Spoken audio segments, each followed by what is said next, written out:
bonsoir, bonjour.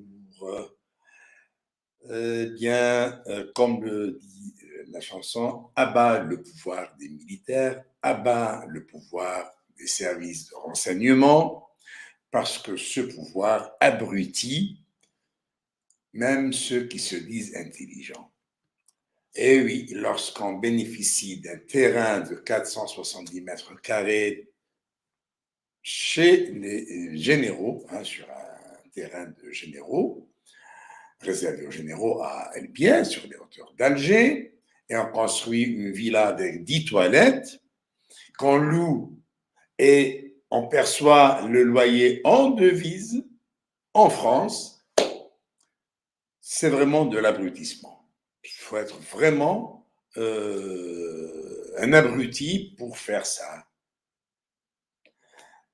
Et puis encore, c'est que l'auteur de cette mésaventure, de cette pratique, qui n'est autre que le docteur Saïd Saadi, spécialiste en psychiatrie.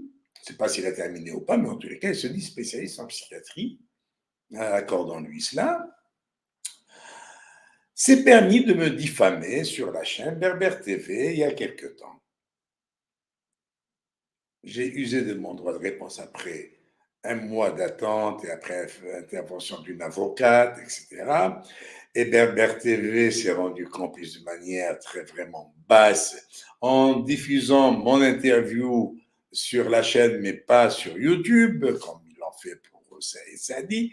Bon, je me suis dit, allez, je m'en fous, je ne vais pas m'abaisser à ce truc-là. Moi, j'ai un combat, c'est la dénonciation de ce gang de voyous qui s'est imposé à mon pays, à mon peuple. Voilà. Donc, même si ce sont des sbires qui travaillent pour le gang des voyous, je m'en fous, je les laisse.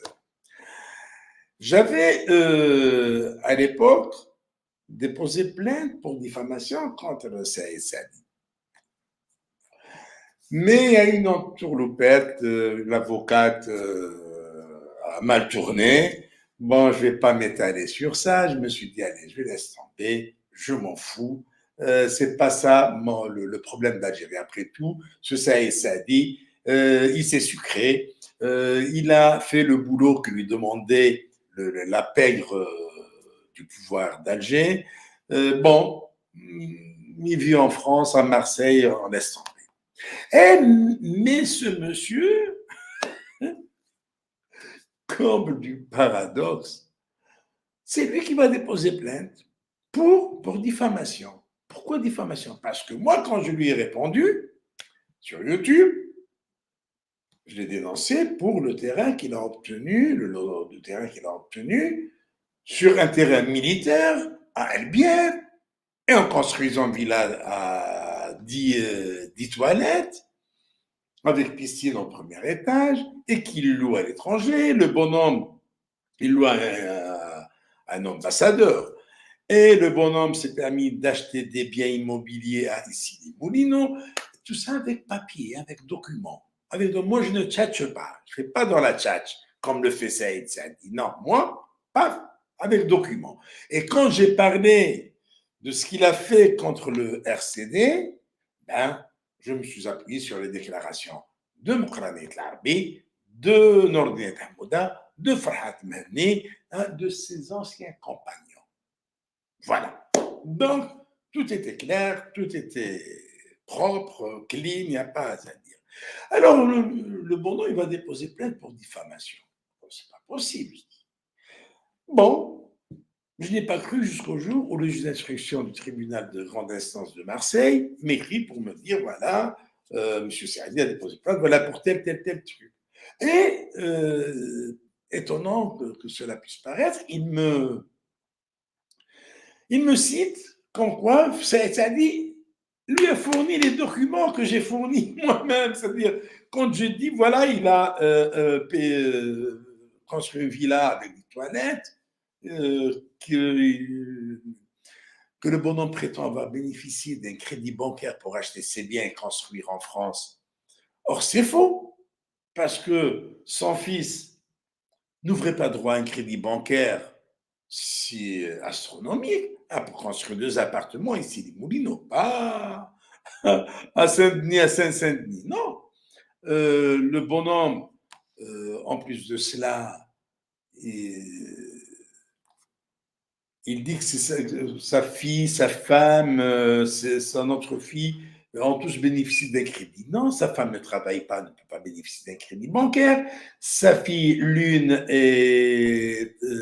habite en Suisse où elle est mariée, elle ne peut pas bénéficier d'un crédit bancaire. L'autre habitait Alger, elle ne pouvait pas bénéficier d'un crédit bancaire. Alors d'où ça vient l'argent? L'argent vient d'Algérie, de la villa construite à Albière. Maintenant, où il fait sortir l'argent au noir, ou le locataire lui paye, parce que c'est un ambassadeur, le paye directement en devise en France. Et ça, c'est interdit, parce que le bien immobilier se trouve en Algérie. Il doit le payer en Algérie, il doit payer des impôts en Algérie. En France, il n'a pas le droit de percevoir un centime de loyer des biens qu'il a en Algérie. Eh bien, c'est ce qu'il va expliquer au tribunal de Marseille, puisque le bonhomme ne sait pas quelle mouche l'a piqué pour s'autodénoncer. C'est-à-dire qu'il se dénonce lui-même. Tant mieux pour l'Algérie, tant mieux pour le peuple algérien. Comme ça, on a un des prédateurs. C'est un prédateur de l'économie algérienne. Oui, quand on a un bien immobilier en Algérie, on le loue en Algérie et on perçoit l'argent à l'étranger, c'est du blanchiment d'argent et ça ne peut être que l'œuvre d'un prédateur qui plonge le pays dans la misère parce que chaque mois, il fait sortir de l'argent illégalement et il fait déprécier le dinar algérien.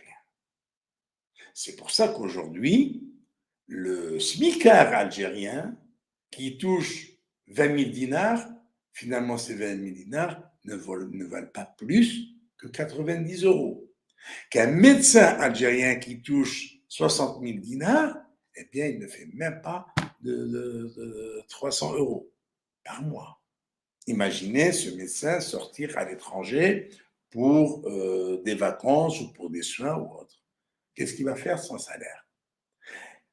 Parce que M. Saïd Saadi a bénéficié d'un terrain,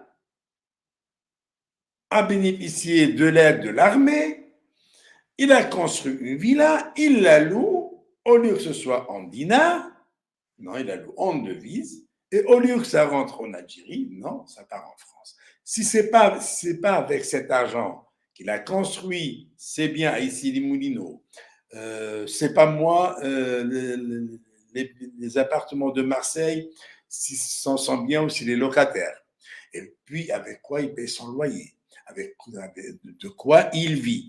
Tout ça, à toutes ces questions, il aura à répondre devant la justice qu'il a saisie lui-même. Rendez-vous à Marseille. À bon entendeur. Salut et ciao, au revoir, à bientôt au tribunal de Marseille. Au revoir et merci.